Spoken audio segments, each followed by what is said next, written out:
Yeah, for me at the moment, it's based around the work I do. So the coaching, consultancy, and I'm doing a lot more writing. I'm going to be writing a book at some point. So the goals are a mix of stuff. Some of it is like revenue, like earning enough to live on comfortably. That's really important. Some of it, there's like fitness stuff in there as well. I used to run long distance. I'm getting back to that. So there's a few events. There's a real mix. I don't use I feel like I've been beaten to death by goals and KPI frameworks in work. So this is like, I just write it out. I just type it out and print it out and look at it. But I try and put numbers to things. So a lot of it is like at the moment, like growing audience and getting people subscribing to newsletters, that kind of stuff. And again, it's mostly just to put a mark, to draw a mark so that when I come back in 3 months and I'm like, okay, this went like, this one I easily achieved and this one has barely moved. Like, do I need to like course correct in some way?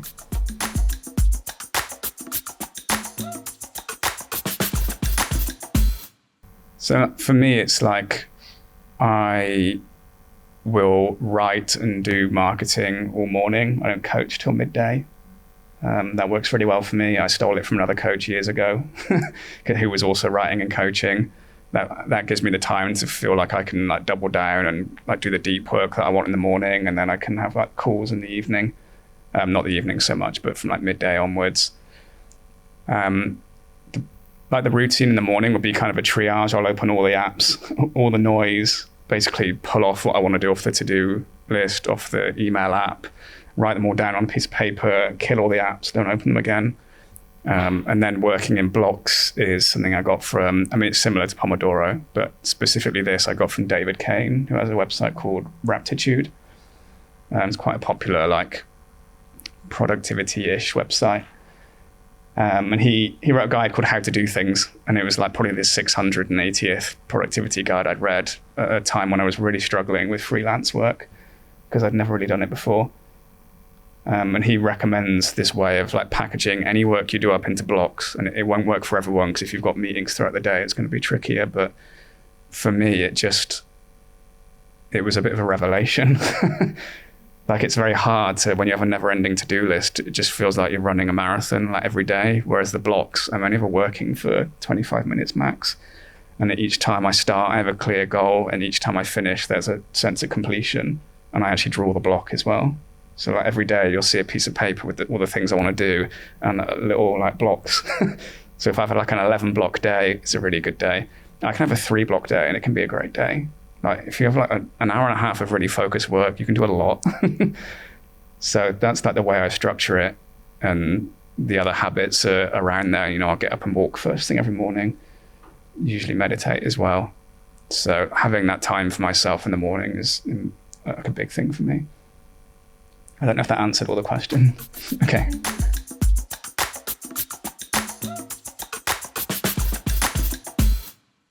I mean, for me, I've had a long-term meditation practice now, and that's a pretty reliable thing that will come out of meditation. So it kind of cultivates a lot of what we talked about earlier, is that like inner attunement. So that helps, I think, with developing self-compassion. It took me a very, very long time, and it's a big sticking point for a lot of people. And once you have that, it's a lot easier to extend that compassion to other people. Like if you can't feel it for yourself, it's quite hard to feel it for other people sometimes.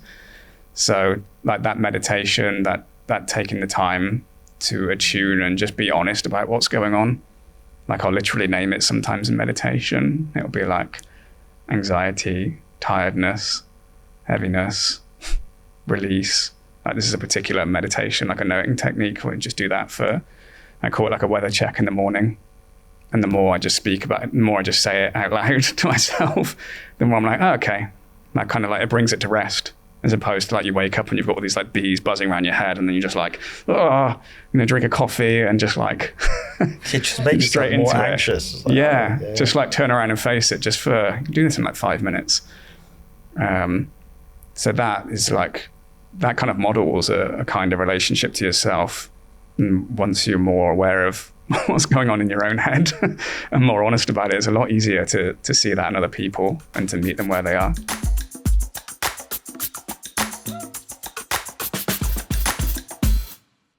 Yeah. So I'm not working with the team at the moment. How have I done it in the past?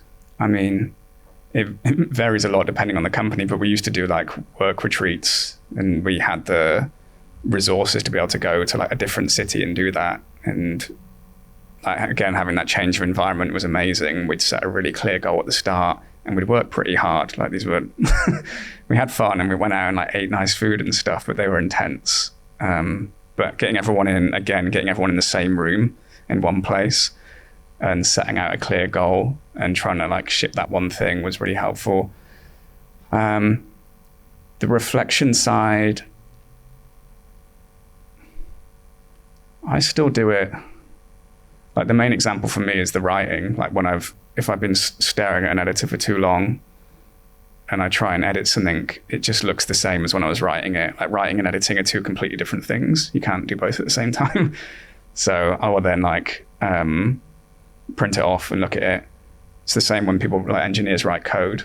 If you're trying to like read it and review it in the editor, it doesn't work. Like look at it on GitHub or some other website that gives you a different view of the code.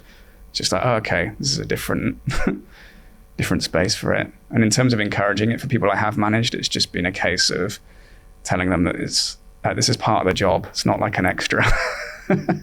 Like take the time for it. It's okay. Like if it works for you to like carve out a bit of time in the morning to figure out what that looks like, then that's fine. Just giving them a bit of permission.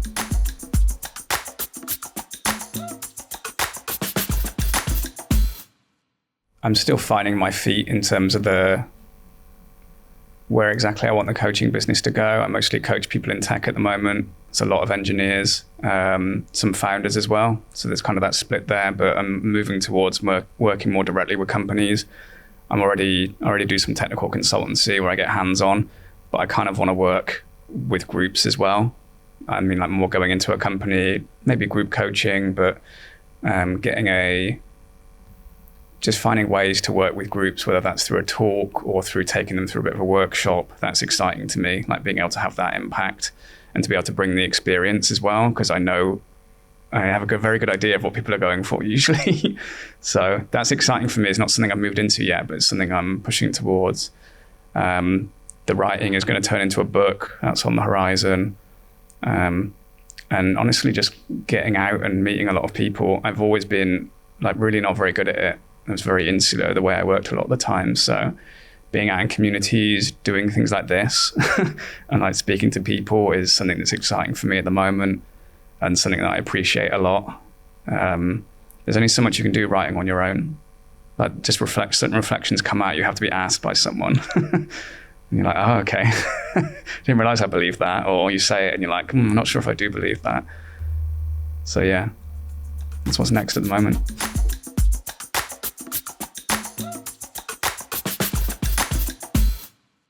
I think, again, there's a part of it that's just permission, knowing that that's an okay thing to do, having role models. Like there were just like people who I worked with and we had like the same amount of stress in theory. And I would just like look at this person and be like, how is this person okay? What are they doing? And just copied bits of it. I'd notice how they'd be like turn certain things down, and if you have very little confidence in that, it's really helpful to see someone else doing it, just to know that it's possible.